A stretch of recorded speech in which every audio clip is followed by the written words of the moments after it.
All right, Hank. How are you doing today? Gosh, Ben, this is our third episode now. Yeah, dude. I think Three is the charm. The three is rule of three. Ooh, there you go. Yeah, people Yeah, like the number three, dude. yeah, I like number three. Personally. But yeah, so Yeah. I've been good. I've been pretty well. I got I some didn't exciting ask you. things. Yes, you did. Yeah, I did. Yeah, I got some exciting stuff coming up. I'm excited. We obviously have some exciting things coming Yeah, up we as did. well. We had a pretty exciting first beginning of the week, I would say. I would agree with that Yeah, statement. got some cool stuff coming up. It was nice meeting all those other entrepreneurs. Yeah, for sure, for sure. If Yeah. anyone doesn't know what we're talking about, we went to a networking event.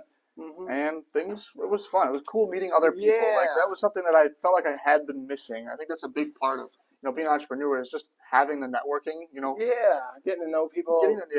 Getting to understand learn from what they've learned, Mhm. because I mean we both are 23. Yeah. Luckily there was somebody else who was 25. His name was Mhm. Ryan Miller. Shout out to you. Hey, experience, not age. You're right, experience not age. You got yelled at for that.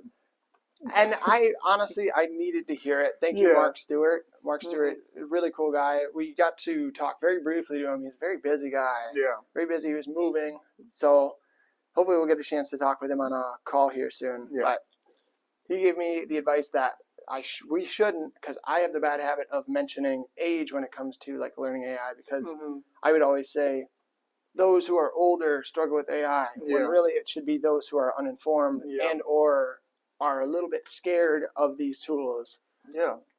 are the people who need to be informed. You know what I mean? If Mark used a really good analogy, he mentioned blockchain. Yeah. And that could go for anybody of any age, because blockchain does sound spooky. You know what I mean? Yeah, blockchain. That's what Bitcoin. That's what NFTs. That's what they're building Web3 on. Blockchain technology is just non-fungible tokens, et cetera, et cetera. Not what we're getting into today, but he used that as the example for AI. What is blockchain? I don't know. Therefore, I don't like it. Yeah. Therefore, I'm against it. And the same Yeah. thing was happening with AI, is what he said. Yeah. That's a you don't know what you don't know kind of thing. Yeah. I was actually talking with my dentist. Uh-huh. He was like asking, like, "Oh, so what are you doing?" I'm like, "Oh, I just graduated college and I'm in the AI field." And he was like, "Oh," I was like, he was a younger guy. He's like, "I don't know anything about that." Yeah. And I was like, "Yeah, it's kind of like you don't know anything until you don't know what you don't know." And he was like, "I think that's exactly what it is, because I don't even know where to start. Like, where does that even? Where do you take that first step?" I think that's a big thing. Very common. Very common. I think it's a big thing that we're going to cover today. Is if you're an individual, how do you get into AI in general? What should the steps be? Any general tips that we have? So Yeah. I think that's kind of a great segue into what we're going to be talking about. Yeah, today. whether it's like personal use or work use. I know a lot of people want to use it for work because there's a lot of benefits. Oh yeah. If it's not productivity, then at least you're making your day-to-day much easier, much better. Less It stress. just makes quality of life. Yeah, quality of life the tool. And just to emphasize, it is just a tool. It's not a magic wand that's it's not going to replace you. No way is AI going to replace you.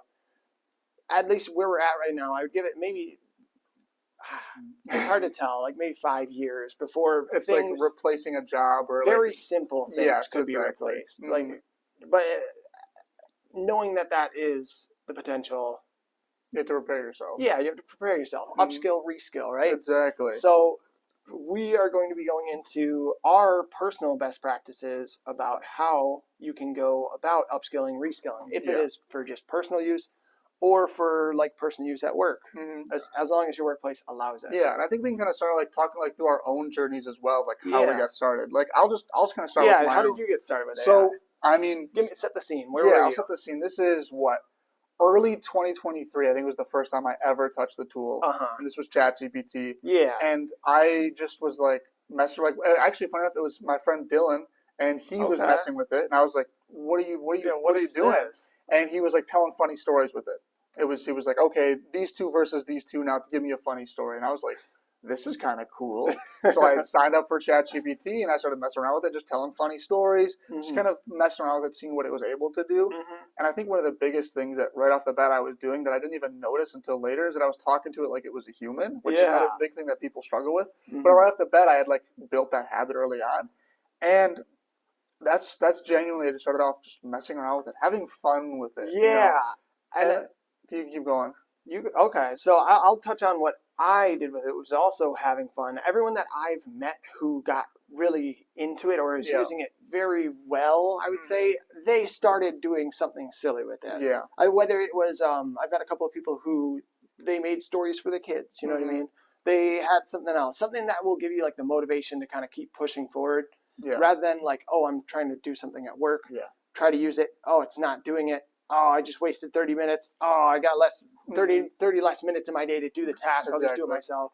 That's frustrating. That's not what I would do. And I think it comes from a point of like curiosity. Like that's what drove Yeah. me to consistently like learn with it and just keep messing around with it. Mm-hmm. And that's where I see a lot of people struggle is they jump onto a ChatGPT and they're not curious. They're just like, oh, I have to do this. I feel like I'm not Yeah. really wanting to learn this. Or maybe they're wanting to, but they're coming at it from a point of like, if this thing messes up one time, I'm gone. Yeah. I'm not going to do it. They're expecting the magic They're wand. expecting the magic wand. Uh-huh. And with that being said, when I came at it, I was, I knew it was going to fail. I like had it fail a couple of times, and I'm like, that doesn't mean it's not going to do what I want. I just have to try again. And you were doing something fun, so Yeah, it exactly. was something like, oh, that's whatever. I'll try it again. Exactly. You know what I I'll mean? try it again. So Rather than, it made it so it was more fun. It was like, oh, ChatGPT, you goofball. That's not what I wanted. And I would say it. I'd be like, hey, that's not what I want. Do this again. And it would change it up, and it was much better the second time. And I'm like, okay, cool. I learned right off the bat. It's an iterative process, This isn't like I send it one time and it works perfectly, because more times than not, it's not going to be the right exact what you're looking for the first time. It's pretty quirky. It's pretty quirky. I got really used to the iteration process because my first time getting into it. So you got into it a little bit earlier than I did. You said, hey, check this out. This thing's pretty cool. Yeah. Like after you had done like these silly stories, I was like, okay. It's about 2023, maybe we'll call it May or June. I'm sitting in front of it. My partner, Nikki, has always wanted to play Dungeons & Dragons. All of her friends have always wanted to play Dungeons & Dragons. I've never really come up with anything like that. Yeah. Let's try this thing out. I mean, Hank seemed to say it was pretty cool. Yeah. I've watched a video on it, like what it does, how it does it. I read a couple of articles. I'm curious about what this even is. Okay. Came up with like a first starting area. That's pretty cute. Like, described it. It's a small little town with like a magic well. That's fun. I wouldn't have come up with that. Exactly. I would have just come up with like Dirty Town Tavern. Yeah. And then it came up with like little shopkeepers that had like cute little personalities, the mayor, a plot hook, a plot line, a dungeon. Yeah. All of it. And all of these things were so different from each other, but it did each one like well enough. And I mean, there was issues, of course. I had to iterate quite a bit, but it was something that I really enjoyed. It was something that I had motivation to do because Nikki wanted to play D&D. I wanted to give this for her, or give this to her. So I'm motivated that way. It's fun. It's not anything I have a deadline for. Yeah. It's the best environment to learn is just to experiment, because I didn't know how to prompt. I had no idea what I was saying to it. I wasn't talking to it like a person. Yeah. I admittedly first time around it was a bit of a Google search situation, and that doesn't give you good results. It's not Google. Yeah, exactly. It's not Google. I mean, you can ask it certain questions, but if you're like so and so area bank, that's not going to give you anything. Exactly. But you are like, what is the word so and so? What does the word demure mean? Yeah, it'll give you that. You know what I mean? So you've been on TikTok lately?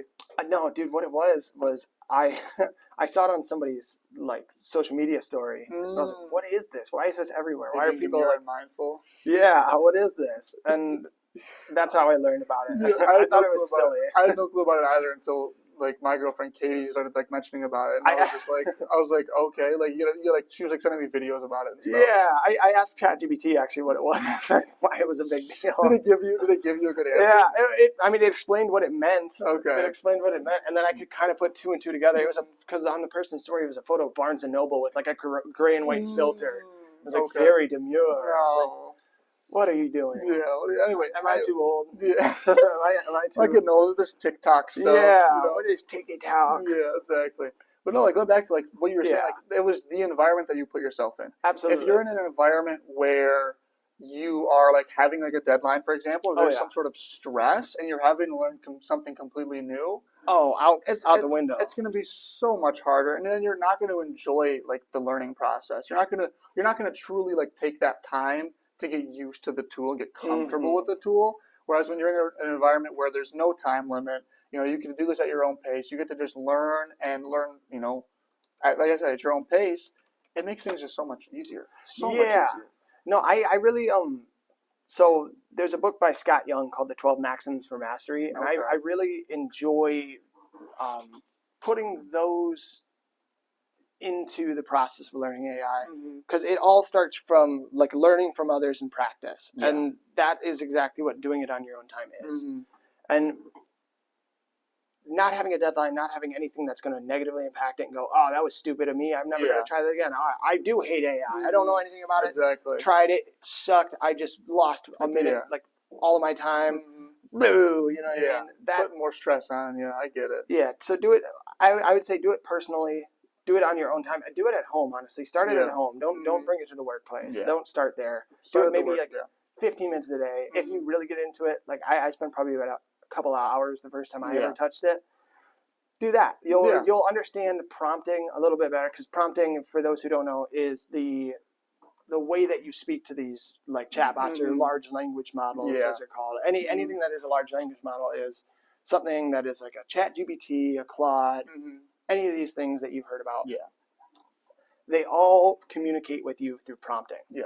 And I think one of the biggest things that I can mention there, especially if you're a beginner, is that when we mentioned the iterative prompting part of things, these AI tools, they only know so much. Yes. Like they cannot predict exactly what you are thinking, so you need to kind of spell it out for them. And that's something I've learned. It's like if you are, trying to prompt to have it do something for you, if you're not like just literally A, B, C, D, like every single step laid out for it, it's going to guess, it's going to try to think, it's going to predict what you're trying to have it say or have it do. And it just is usually wrong. It usually messes things up. It's just not giving you exactly what you're looking for. Yeah, I would say wrong, maybe, generic always. If you don't spell it out for it, it will just spit out whatever like the default response would be. Yeah, whatever thing. It's like, this is probably what he wants. Yeah, because that's how the models work. It's just a predictive algorithm. It just predicts what the most likely thing would be following what it has received. So I think I have a good way to like an analogy to describe it. It's like, imagine like a ChatGPT, for example, as like a really smart assistant. Like they know everything you need to know. They're smart. They can get the job done for you. But it's just like if you were talking to another human. You need to give them all the details that the human would need to be able to do that task for the AI to be able to do that task as well. And they're going to come. It's going to be like a back and forth. It's going to get a bunch of it right the first time, but there's going to be a couple things you're going to want it to change, and then from there it's like hey, go back and change these things, or I want you to revamp this section, for example. And then boom, it's going to go back. It's a back and forth process. Yeah, it's an intern. It's an intern, literally. It's a really smart intern, is what it is. That you don't pay, which most interns don't get paid. Well, $20 a month, you have to pay them a little bit. $20 a month. Yeah, I get, and that's more than a lot of interns. Yeah, so a lot of them are just completely free. Which means maybe you get a lunch every once in a while. Yeah, and maybe we should look into that as society. But anyway, we're talking about AI. Yeah. We're talking about AI. So I think the next thing we can touch on is, as a beginner, what are some of like the fun and easy use cases you could start off with, like just trying to mess around with? Like I know we gave her both examples of like telling funny stories, creating like a D&D campaign. Yeah. I know it is like on a personal basis of what they'd be interested in creating, but do you have any other ideas of like maybe something simple that just like could apply to a giant, user base, for example? I really think so. I think of like the uninformed population is generally like people who are working a job that they've been at for a while, and they probably have some sort of a family, some sort of a loved one, some sort of maybe they have kids, maybe they just have like their partner, you know what I mean? I think something that would apply to grand majority of those who are uninformed about AI is creating, maybe if it is for your partner, a little like silly love story about like, there was Martin and there was Gina, you know what I mean? Or I've done that before. Yeah, you know what I mean? And like I have as well. And they appreciate it. You know what I mean? Exactly. It's like sweet. You know, oh wow. Or I've also come up with like a bedtime story. You know what I mean? Custom bedtime story.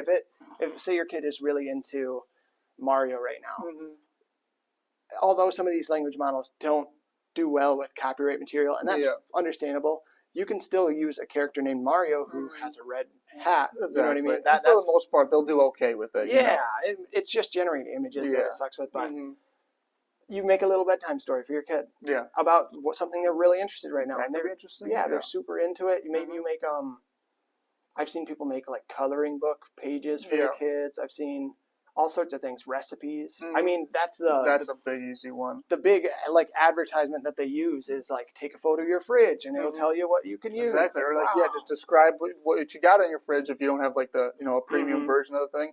It's like, hey, you got the free version. Type in exactly, what you have in your fridge, and it'll Yeah. go boom. Here's what you got. Here's what you can make. Yeah, I So got it's pretty cool. 3.5 eggs and like a quarter inch Slab of of bacon. butter. Yeah, Exactly. And I think slab of butter. one of the biggest things that I would recommend to people, and this is something like plan a vacation, for example. Oh yeah, Like yeah. anything like brainstorming wise. I mean, I use ChatGPT on a daily basis for brainstorming. I do a Yeah. ChatGPT Claude combo. I know we talked about that recently. With that combo, brainstorming has been my biggest thing. Mhm. And that's where it was like one of the biggest things right off the bat. It's like, okay, I have a paper due in a week or two. I would like some ideas for what I could be covering in this paper and Mhm. things like that. Or for like back to the vacation planning. Okay, what are some cool spots that we can visit when we're going to like Brazil, for Mhm. example? Like those type of things. It's something that you can go online and try to find examples, but they're going to be like, oh, I have to click on this platform. I have to go to this and this website. It's just not as personalized to what exactly I'm looking for. And I think Mhm. that's a cool way to, test the waters with it, see how well it is at doing those things. Yeah, and you can really. I know there's also like certain hotel booking sites. They've used AI to Mhm. like give you like an itinerary, but Yeah. it's nothing that you can tweak yourself. You can't be Mhm. iterative with it. You Yeah. can't kind of say, well, I'm actually allergic to sand or I'm Yeah. allergic to water, so I don't want to do Exactly. that part. And Mhm. then, oh Yeah, well, we'll change it for you. yeah. Like oh, I only need like vegan restaurants or something like Mhm. that. It just Yeah, very very specific to you, Mhm. and that's really cool. I like that example. I didn't even think of using it for like travel or Yeah, anything and like it's a that. big thing. Like when I was traveling, when I was going to go to travel to Oregon, Mhm. I was jumping out of ChatGPT. I was like, hey, give me like the top places to visit for like somebody that's into nature, like Mhm. likes hikes and things like that. And it gave me some solid options, and we ended up doing a couple of those things. Yeah, So it and really helped. there is I think it's important to mention that these models can't be omnipotent. They can't Mhm. know everything. So Yeah, these models, they're powerful. They know a lot. So yeah. I forget what 4.0 is trained on, but 4.0 is trained on this ginormous data set, Hmm. and that includes like basically everything on the internet, that kind Yeah. of stuff.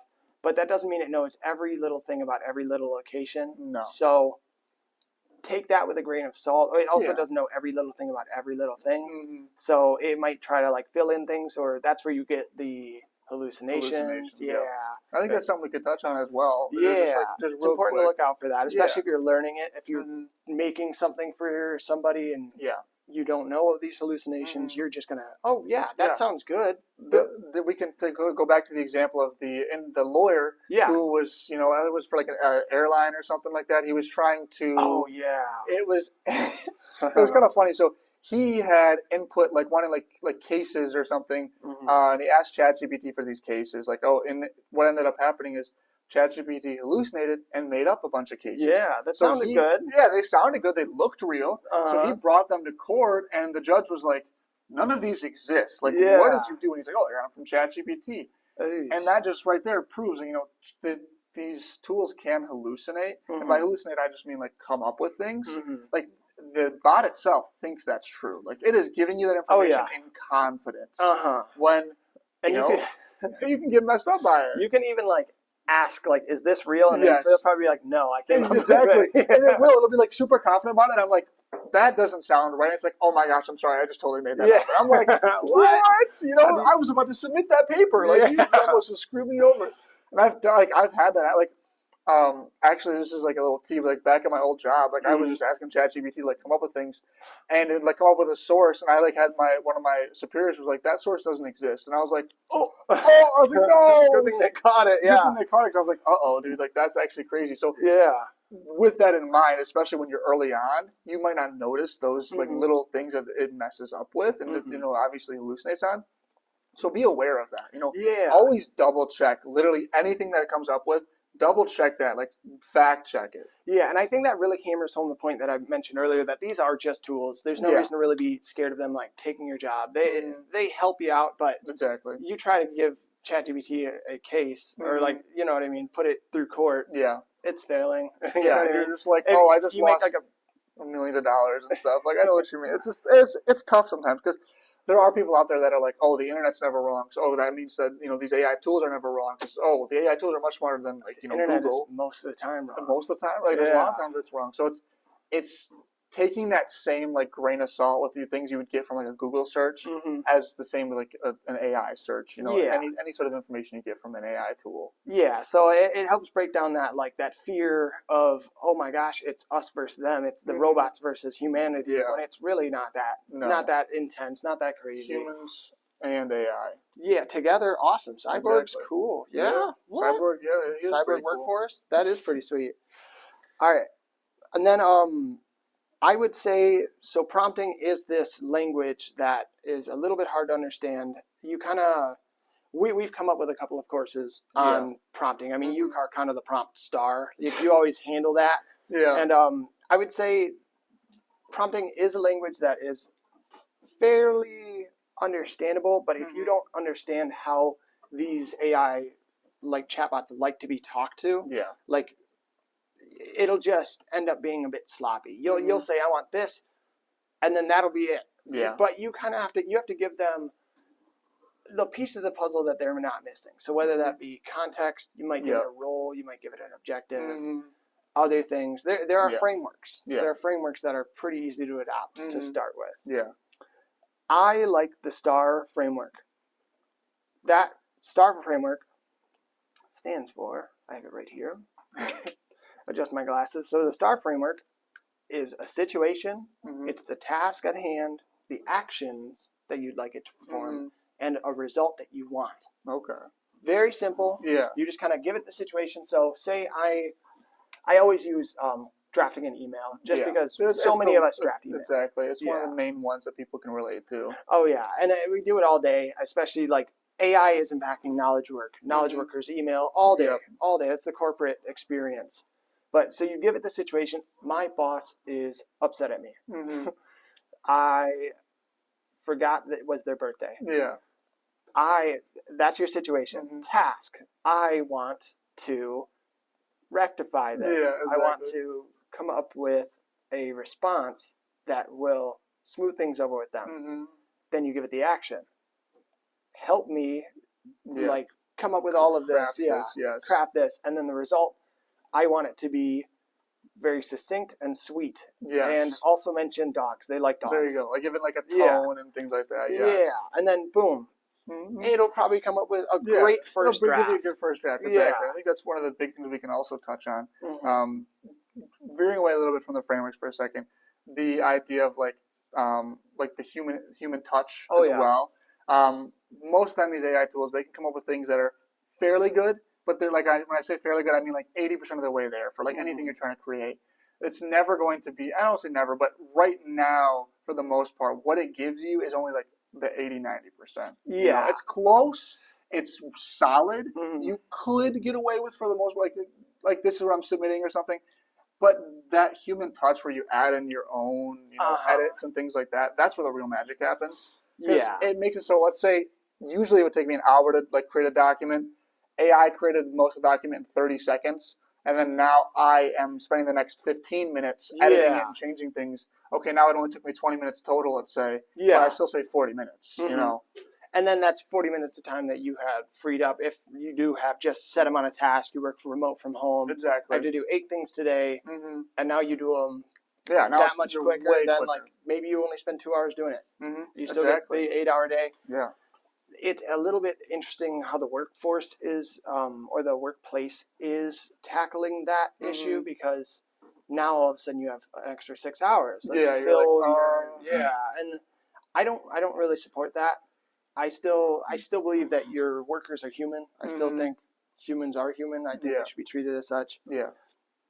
And I don't know, that is a little bit something we're gonna get into in a different podcast. Is how you can go as a business into adopting AI and come up with properly come up with like proper metrics that you could measure, because productivity is a gray area. What does productivity even mean? Exactly. You know what I mean? Is it tasks per hour? Exactly. It's different for every single company. You know? Yeah, creative companies totally different than like a visual. Is it more project based? Is that completing this project is actually productivity, or is it by hours? Whatever. I think one thing we can go back to the frameworks and like just prompting in general. One of the biggest tips that I've always said this, it's when you are starting with prompts, a lot of people struggle with the context part of the thing. Yeah, what do I give it? Yeah, what do I give it?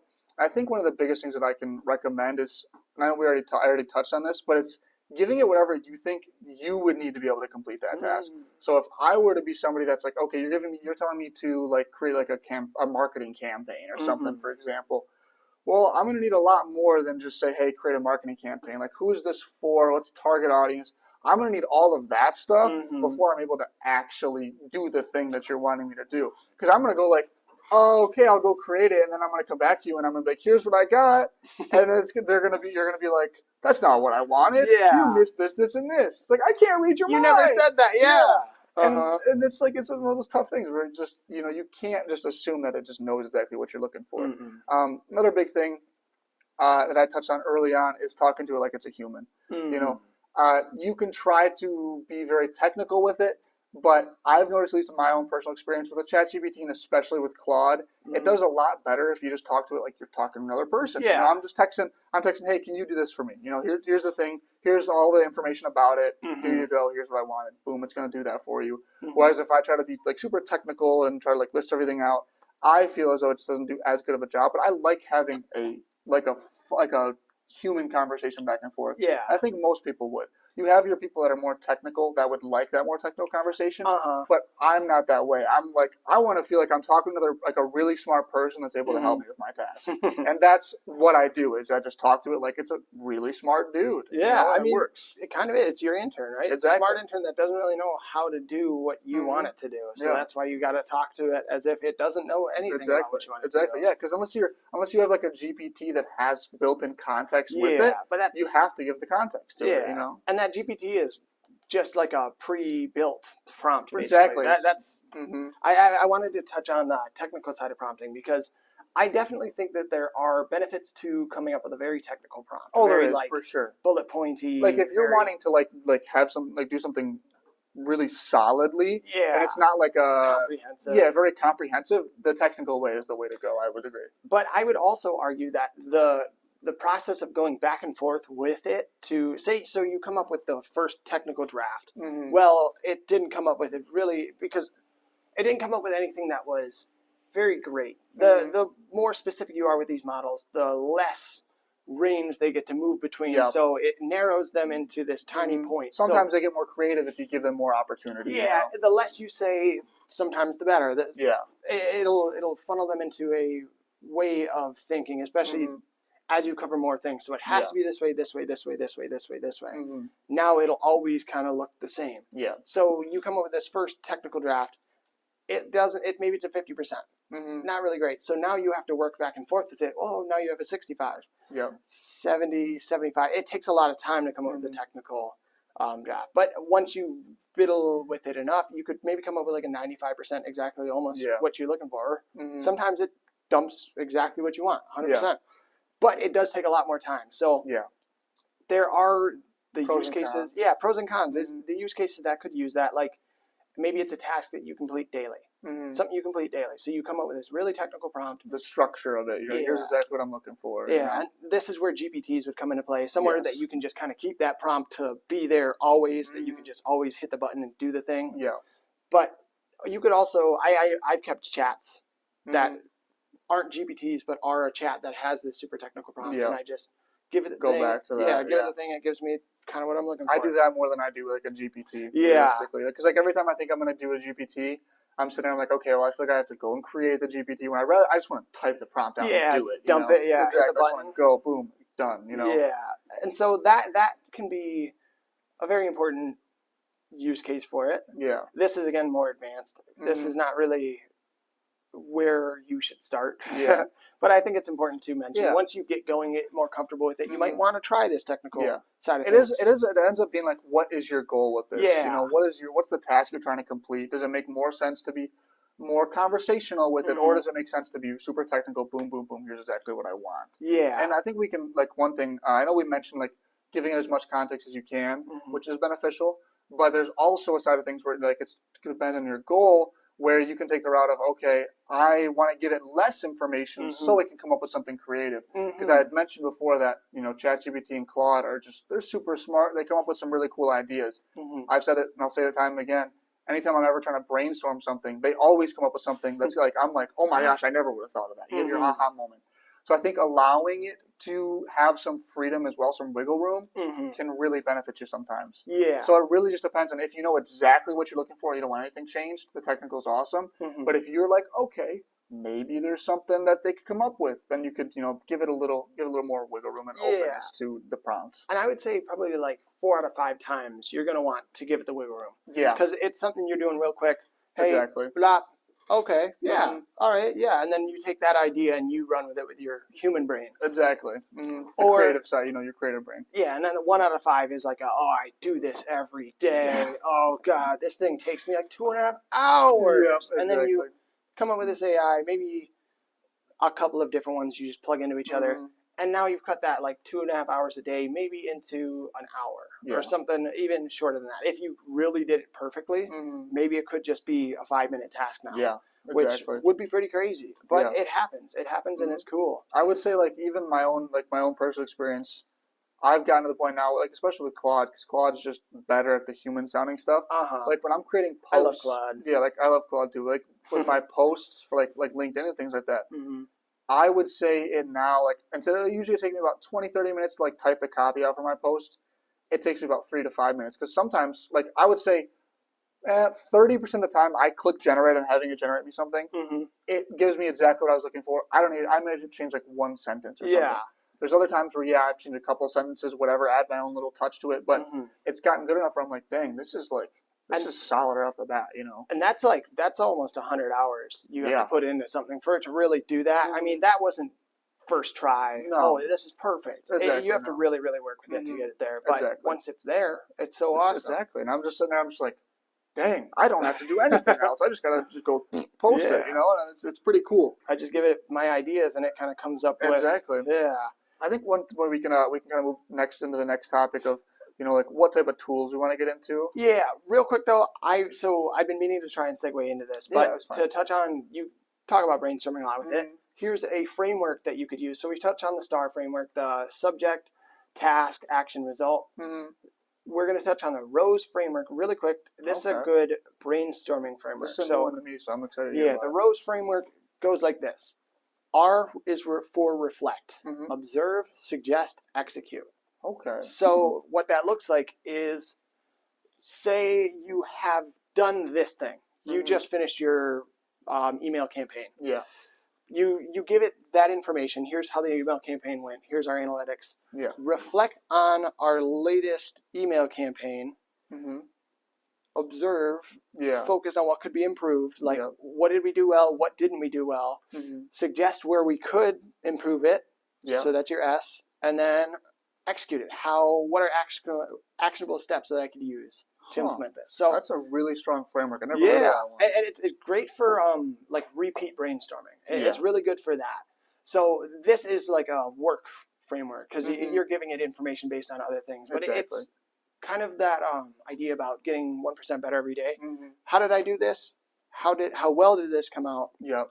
How can I get better?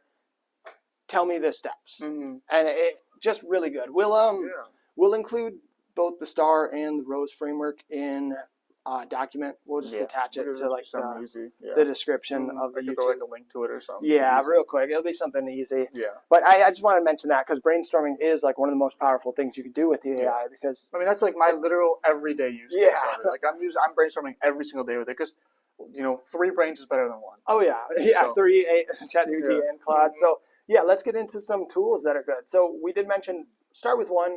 Yeah. Spend maybe 15 minutes a day doing something personal with it. Yeah. Whether that be like trying to come up with how to talk to your dog. Yeah. Or you know what I mean, something personal.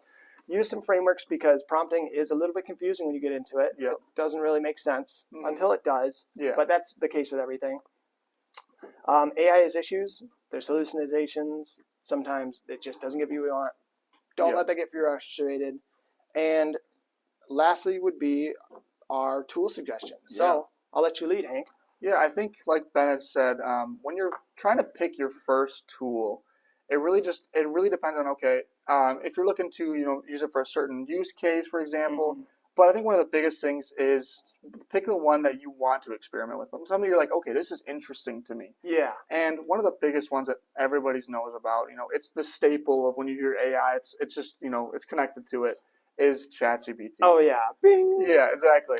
And the reason people love ChatGPT so much is because it's user friendly. Mhm. It has so many different. It's versatile. Mhm. It's just there's a lot of different things to use a ChatGPT for. It's fairly like simple to understand as well. Exactly. It's simple As UI. if my like mom and dad can use ChatGPT and they're already getting comfortable with it, then I know anybody else can. Because my Yeah. mom can't even use her computer properly, but she can jump on her phone and type on ChatGPT. Heck yeah. So it's like one of those things where it's so user friendly that not everyone, but most people can jump on Mhm. and they'll get the hang of it pretty quickly. Mhm. You'll under if they know the things in place of like, okay, I need to talk to it more like a human, Yeah. or I need Don't to provide Google a it. context, like things like that.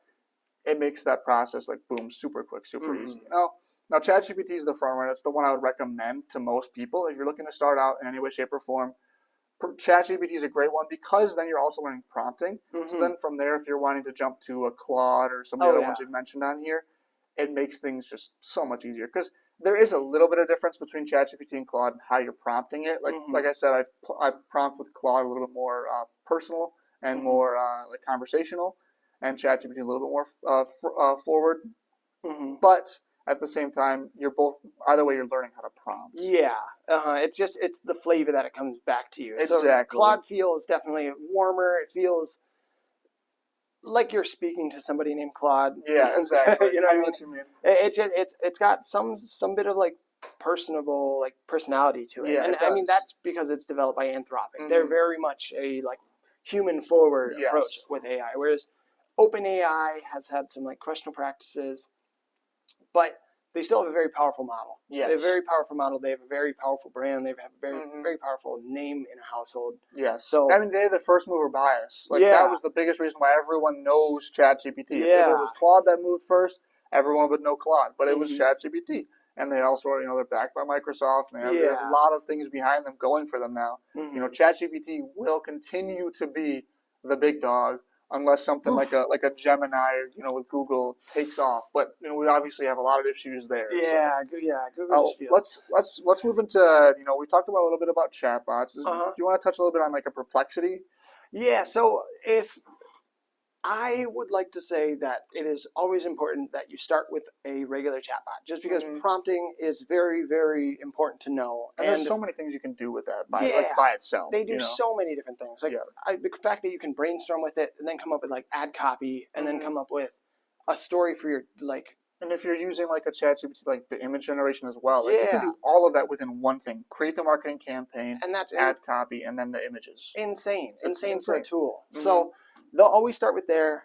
But I would like to also mention that if maybe you do more research, maybe Mhm. you are somebody who just needs to find information, maybe you summarize news articles to Yeah. give it to your investment portfolio. You know what I Yeah. mean? Give it to Something people. different, Hey, yeah. you should invest here, that Mhm. kind of thing. I would recommend Perplexity, and I would also recommend Harpa AI. Harpa Okay. AI is a little bit if I had to describe it, it's kind of a Mac versus a PC. Harp Okay. AI is the PC. It's a little clunkier. It's a little bit Okay. more technical. You have to be very kind of specific about the way you do it. Whereas the Mac is designed for the person. Mhm. Perplexity is designed for the person. It's very Yeah. easy. It's very simple. Okay. Both of them are really powerful research tools, Mhm. though. Perplexity functions essentially like a AI-powered internet search, Yeah. but with incredible like capabilities. You can jump between different large language models. You jump Oh between yeah. Claude, Mhm. ChatGPT, Gemini. You can even do Llama, Mhm. Facebook's I think you Llama. can do. Can you do Grok now too? I bet you could. Yeah. I've never. I always stick with my ChatGPT. Yeah. It's Mhm. very succinct. Yeah. It's very Exactly. succinct and quick. I Mhm. enjoy that.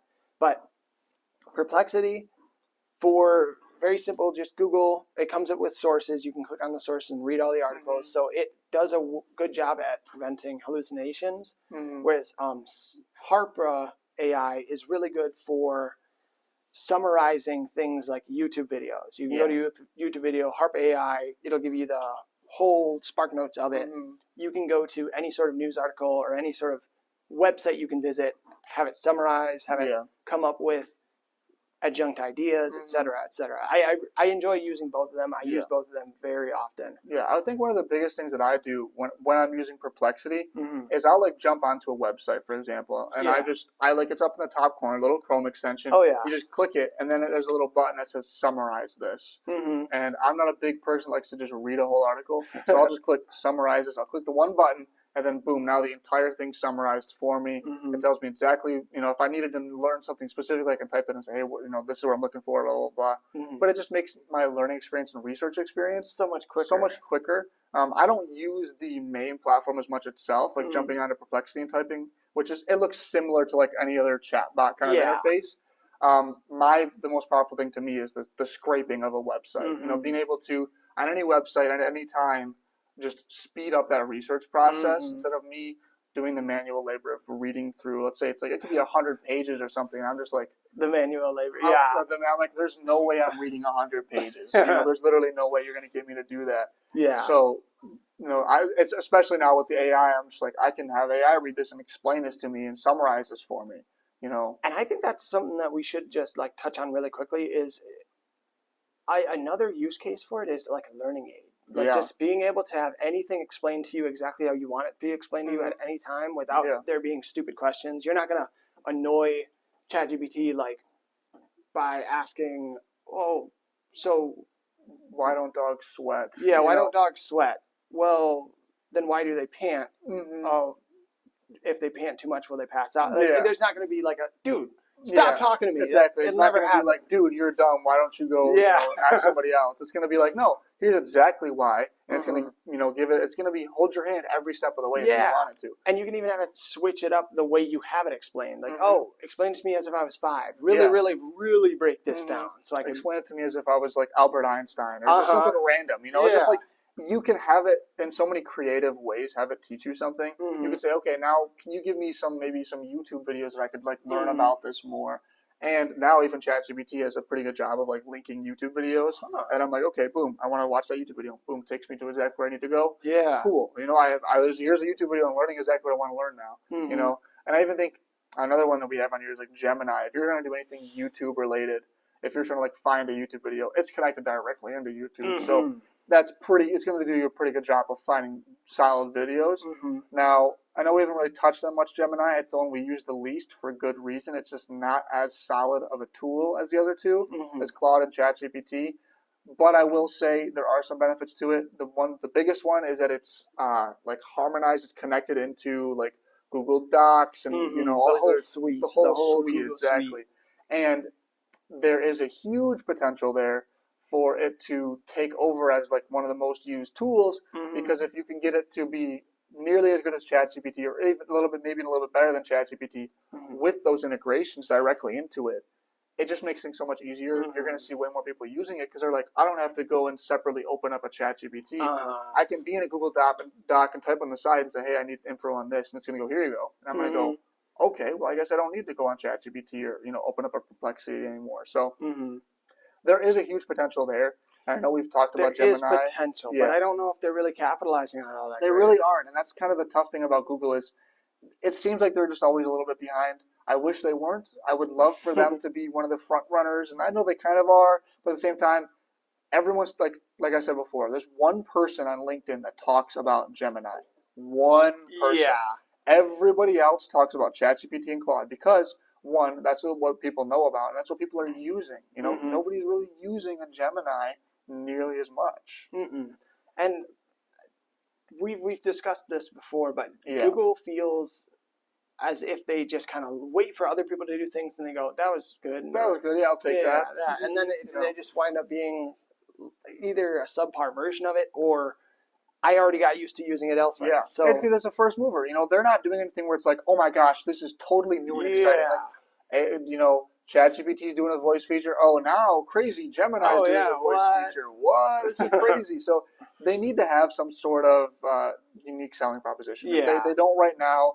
Will they in the future? I hope they do.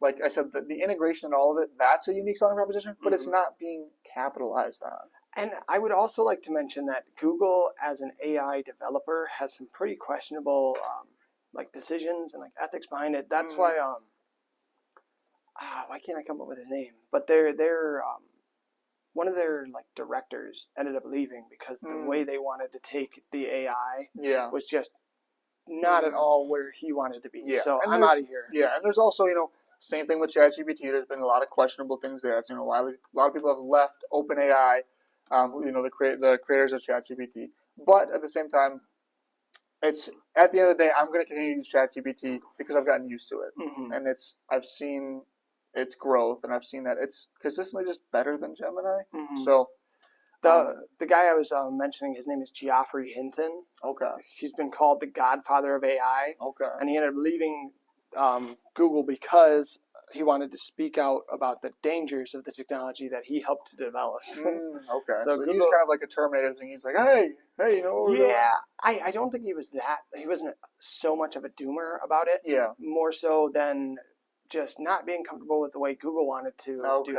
that They makes they wanted to sense. do things too quick, Yeah. too That's aggressive. true. Yeah. They're trying to do it the Try to- American way, just yeah, like just Christoph was talking. What can we do with this Yeah, thing? exactly. Yeah. What can we do with it? Anyways, I think we should move into a couple other just quick little tools that we could talk Yeah, about. yeah. And I think the biggest one that's, just so easy to implement and you don't have to do much work. It's not like Oh, a not at chatbot all. or anything like that. And that's like AI note-taking tools. Oh yeah. This is something that could benefit genuinely just anybody. Mhm. If you have to take any sort of meeting ever, Yeah. it can benefit you because now I'm like my own personal experience. Like when I'm jumping into a call, I'm not have to worry about taking notes to any extent. Mhm. The AI is taking notes for me. It's summarizing the entire meeting for me. Mhm. It can give you action steps. It can give you pain points. It can give you customer sentiment. Okay, what did they really appreciate? It can Mhm. analyze the smiles if they're smiling or not. So these AI tools, like a Sybil, for example, is one that I've used the most. Mhm. It's just so beneficial. It's something that Yeah. it's a low hanging fruit. It's that anyone ever could get like click one button, download it, it Mhm. automatically does these things for you. You don't have to do any prompting. You don't have to do No. anything, any complicated setup. It's literally click one button, download it, sign on to an account or whatever, and then it's Mhm. up and running on all of your meetings. Yeah, I would say it's probably the most successfully integrated tool I've ever seen. A note-taking Yes. tool. It doesn't matter if you know how to prompt. It doesn't matter if you're scared of AI. It will still always work and Mhm. give you these great results. Yes. So much so that I would argue probably 90% of the people that we've worked with that have tried these tools, that is the tool that they stuck with because it's so simple, it's so powerful. Yeah. They don't have to kind of worry about I don't want to learn how to prompt. Or they don't I don't have gotta, to, because you don't have to learn how to prompt at that point. It's just you just genuinely click a couple buttons. It's on Purely your benefit. Yeah, it's pure beneficial. Mhm. And I'm the type of person that either didn't like to take notes or I didn't take good notes. So Mhm. it's really helped me. And there's most of the options are paid out there, but there's a couple. There's a one free one named Framer, or not Framer. What's it called? Fathom. Fathom. So Fathom. And Fathom is one that I started with, Mhm. and it still joins all my meetings. I can't get rid of it. I don't know how to get rid of it. I've tried, and it just keeps coming back around. I'm So- familiar with yeah, Hank's Fathom, exactly. the note taker. So, and it's just so beneficial, so easy to use, and even though I can't get rid of it, I'm happy that I can't get rid of it because Yeah. it's helped me so much. Like after any meeting, I'm like, okay, Mhm. what did we actually talk about? Because I forget so quickly. Mhm. So I can just open it up and go, oh, here's our Ah. entire transcript. Here's exactly what we talked about. Here's it summarized for me. Boom, I'm good to go. And I think moving on from like the note taker app, those ones are the easiest to implement. But Yeah. it's fair to mention for like the creative works, or if you just Mhm. want to create an image, you can always go with the paid options being like Flux, Midjourney, DALL-E Yeah. 3, but you can still access AI image creation through like say Bing Image Creator or You need to get free option. Yeah, out you there. can go to get, like, Leonardo. 15 free images generated. Yeah, Leonardo allows you to create images Mhm. for free. There's plenty of different like Yeah. projects. I have a AI realistic photo creator through a Telegram Huh. group Oh, chat. I remember you Yeah, talking on my about phone. that. Yeah. Like they're all over the place. Stable Diffusion, etc. These are all like free models that do a really good job. Yeah. And those are areas that you could experiment with and learn. It's these are the funner things. Yeah. Creating images, definitely. More fun. Yeah, more fun. Whoops, sorry. Yeah, but no, I genuinely, if you're into marketing or anything creative, Mhm. learning how to prompt in a way to get cool images and things like that, it's just fun. It is. Like a lot of my experience early on with generating like images was just generating dumb stuff. Yeah, It was silly like, things. and I've said it before, like we've mentioned Peter Griffin a couple different times, like just mentioning like Peter Griffin fighting like Master Chief or something, like just dumb things that are fun to do and exciting. I was looking forward to just generating funny images. Yeah, I would always do like Elon Musk fighting other famous person. Yeah, exactly. Because they only really could create a famous person's face, because those are the people that have every single angle covered. Exactly. So it would be like Elon Musk fighting Barack Obama in the ring. Exactly. Just something funny. And I think the cool thing about it is, if you were to use like a ChatGPT and like a DALL-E, for example, which DALL-E is the worst of the image generators, at least in my personal opinion, because it doesn't do very well at like generating realistic looking things. It kind of has like a little like glaze to it always. Yeah, and it looks almost a little cartoony. Yes, the proportions exactly. it gives things. It always makes like every single person look like a 10 out of 10 like fake looking person. Bombshell. Like exactly, they're all like Barbies basically. Yeah. So with that being said, like you can use like a ChatGPT and like the image generation is pretty easy because you're just like you can talk to just like texting like a regular prompt. But if you're using something more like a Flux or a Midjourney, there is a bit of a learning curve there. But I will say that learning curve is you can pick up on it quickly if you're to watch like literally you can watch 1 or 2 YouTube videos. It's going to explain okay if you want an aspect ratio different or what should be your main focus of this and things like that. It takes that learning curve down a lot. And with like a Flux or a Midjourney, you can just generate like extremely cool images. Like it's super just fascinating. Cool. It's fascinating. Because anything that you rich. can describe, it'll create for you. Yeah, and if you really wanted to dig into it and become like a master at it, there are so many tiny little things that you can twist and then edit in Midjourney. And then you can combine that with like a runway, for example. And then you can take that image and literally make it move and create a video out of it. So you could have you create like an image of like a guy like looking up at the sky, and then you run it through runway. Now the guy's going like this and looking up at the sky. Then it like pans up into the stars and things like that. It's just insane what we're able to do already, and then we don't even have access to Sora yet. Obviously we're going a little off a tangent, but we're at these a are really all cool things point. that we are excited to get into. But in order to get into these, you got to start. You got to start. You got to start, and that's what this conversation is. How do you start with this as an individual? How do you start with this? How do you go about upskilling, reskilling, and hopefully we've come up with a few good ways, a few good points for you guys to get into it. If you have any questions, please either email us or leave comments on the reach out to us. We'd love to. If you have very specific things need specific answers. So please ask us questions. I mean, honestly, Ben, I think this has just been a cool conversation. I think we've already been talking for like nearly an hour. I think we've so been too. yapping, So we were planning on touching on a fun section, but maybe we save that for another day. Yeah, I think so because this has just been a cool conversation. I think just to recap, if you're an individual that's looking to get into AI to an extent, have fun with it, be curious about it, and experiment. Those are the 3 biggest things I can say. Yeah, it's just genuinely just coming at it from a point of curiosity. Saying, okay, what can I do with this? How can I mess around with this tool? And just, come from an angle of like just fun, Yeah. And that's where I think the people that have truly adopted it, that's where they started. They didn't start with in the workplace. They started by, hey, every day I'm going to mess with this a little bit and just, do something cool with it. And I think that's where if you take it from that angle, you're going to see the most success. Yeah, it's low impact. You're not stressing out about it. It's not ruining your learning experience. Exactly. It's okay to imitate. Imitation is one of the best ways to learn. You saw somebody do it this way. I'm going to try to do exactly what they did. Exactly. You'll learn a lot from it. You're going to practice with it. You're going to learn it. Yeah, exactly. All right. I think that's a wrap on today, sir.